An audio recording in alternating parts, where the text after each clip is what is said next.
All right, so congrats on the win against Neshaminy. Are there any key takeaways from that game?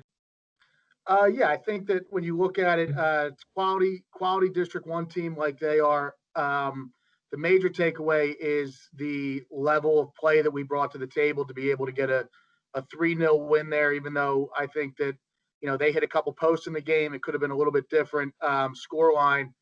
The fact that our guys showed up and played really really well against a tough, very hard nosed team was a really good sign for us moving forward. I gotcha, I gotcha. So what are your thoughts on the season so far? So far, so good. I think that when you look at it, we're 7 games in at this point. I think we should still have another 8 or 9 games to go if everything goes well, just with the regular season part. So I think that when you look at where we were in early October and where we are now in late October, we've gotten a few quality wins against teams that are outside the Catholic League. I think we got another big one tomorrow with Pennsbury, who's another quality team. That's going to be a really good test. And then next week, we should be ready to go for Catholic League play and the district playing games that we have coming up next week. Okay.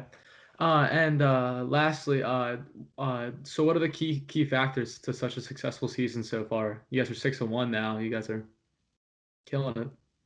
I think that any season is built on the work rate of the guys who are involved. When you look at it, it's not always going to be pretty, but if you can outwork people, you're going to be in every game and in a really good spot. And when you look at what we've done so far, we've learned a lot of lessons along the way. That loss to Wilson, I think, was a huge help to what we're doing now and how the guys are playing now and stepping out of our comfort zone a little bit and getting to learn some things about our team early on in our season was great. And the fact that our guys are working hard enough and smart enough to apply those lessons is making it successful. And I think that the other key thing is that when you look at it, you trust the guys to do their job for the team. And I think that we've got a bigger roster this year due to the situation that we're in this fall. It was kind of a decision we made to try to make sure that we had enough guys for training every day and that guys were getting quality training. So I think that's a big part of it is that the guys know their job, and when they come to training every day, they're working their butt off to get better.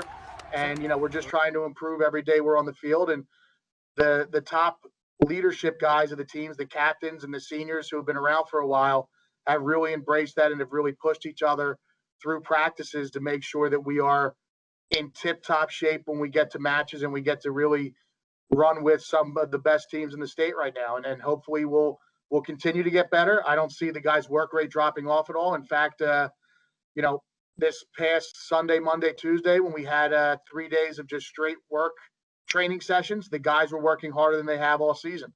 So as we go deeper here, that work rate's really coming through and really going to make us the best we can be when we get into these big games coming up soon.